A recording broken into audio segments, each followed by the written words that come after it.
Alright, in this video we're going to take a look at Bohr models. Bohr models of the atom are named after the Danish physicist Niels Bohr.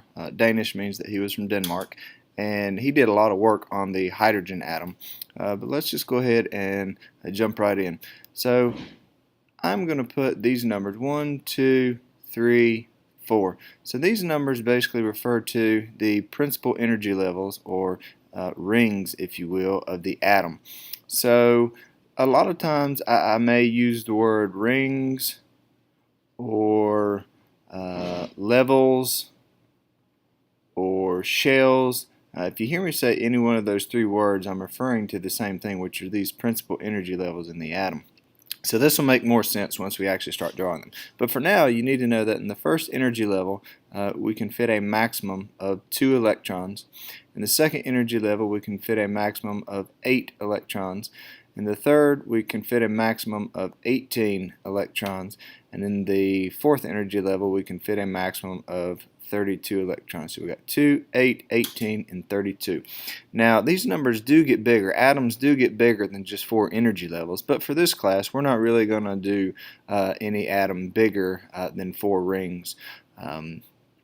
Just kind of for simplicity's sake, it's really beyond the scope of this class to do anything bigger than that. So as long as you know these numbers, 2, 8, 18, 32, and like we said, this is the maximum number of electrons. We'll put maximum here, and this is the energy level number here.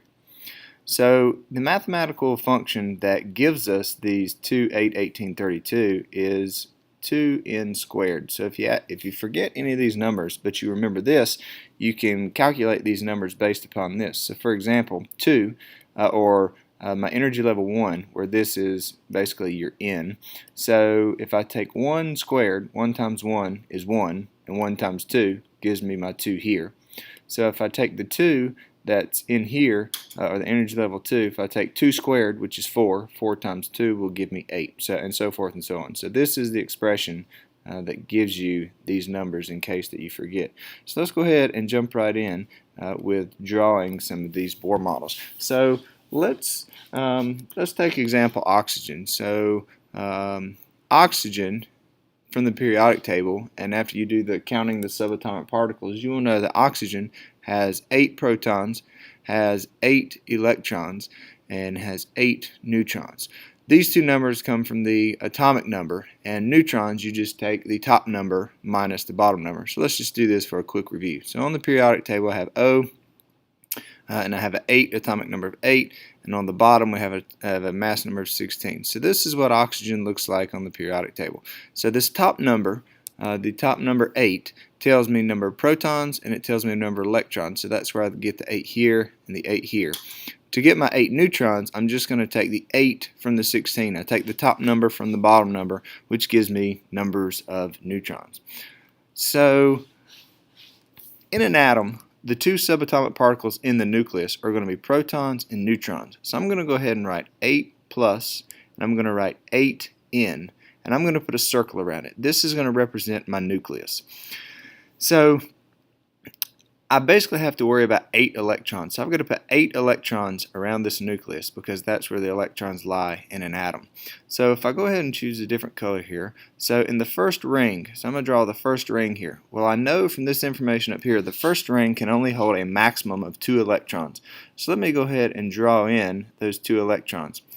So I'm going to draw them like such. It doesn't really matter where you draw them on the ring. I normally try to draw them as symmetrical as I can, but as long as you got the right number of electrons on the ring, I don't guess it really matters. So I've got 2 electrons put in, but I've got 8 total. So that means I need to put in 6 more in order to reach my 8. So let's draw another energy level. So my energy level here, my second one, on my second energy level I can fit a maximum of 8 electrons, but I only need to put in 6. So let me go ahead and draw my 6. There's 1, 2, 3, 4, 5, 6. So if I count them up, I've got 1, 2, 3, 4, 5, 6, 7, 8. So I've got 8 total electrons. So this is the Bohr model for oxygen. So this is how you draw the Bohr model for oxygen.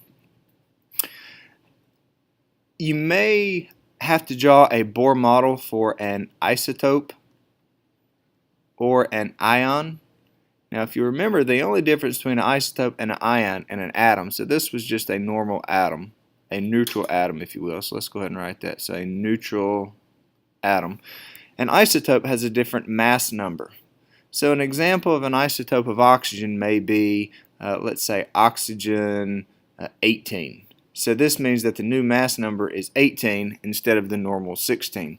So in this case, if I were to draw the Bohr model of the isotope oxygen 18, I would still have my 8 protons, because that would be what oxygen actually is 8 protons. But this time, instead of having 8 neutrons in the middle, I would actually have 10 neutrons in the middle, because 18 minus my atomic number of 8 gives me my 10 neutrons. So I would put my circle around here for the nucleus, and then the electronic structure would look exactly the same. I would have one ring with one electron here, and I would draw another ring. So finishing drawing my ring, so this is my second energy level, so I'm going to put the same number of electrons. So 1, 2, 3, 4, 5, 6. So if you notice, this one is the isotope Bohr model, and this one was the neutral atom for oxygen. Both of these are oxygen. So the only difference you see is right here. I've got 8 neutrons here, and I've got 10 neutrons here. So chemically speaking, the isotope and this neutral atom reacts exactly the same way. So let's quickly draw what a Bohr model of an ion would look like. So let's say, for example, oxygen typically forms a -2 ion. So oxygen -2 is the typical ion that it forms. So let's do protons, neutrons, and electrons for this. It's still oxygen, so I've got 8 protons. It's still got a mass number of 16, so that's going to have 8 neutrons. But now I've got a -2 charge. That means that I have gained an additional 2 electrons. So if the normal oxygen has 8 electrons and I've gained 2 additional ones, this means now that I have 10 electrons. So now if I draw this, once again I'm going to put the protons and the neutrons in the nucleus. So I'm going to put an 8 plus, that's an 8, and I'm going to put 8 neutrons, and this is my nucleus. So now I'm going to draw another ring. So in the first ring, remember, only 2 electrons can fit, so I've got one here and I've got one there.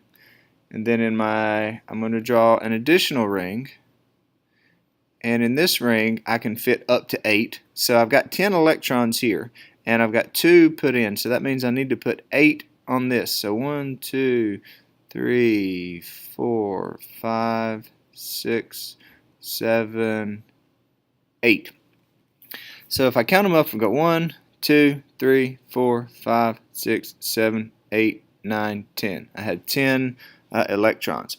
So now between these two, the only difference is the electronic structure. The nuclei are the same, but the electronic structure is different. So this is the ion, the Bohr model of the ion of oxygen. And one thing you'll notice, the element neon actually has 10 electrons. So the Bohr model of the -2 ion of oxygen has the same electronic structure as neon. And we'll discuss later on what that really means is in terms of reactivity and chemistry as a whole.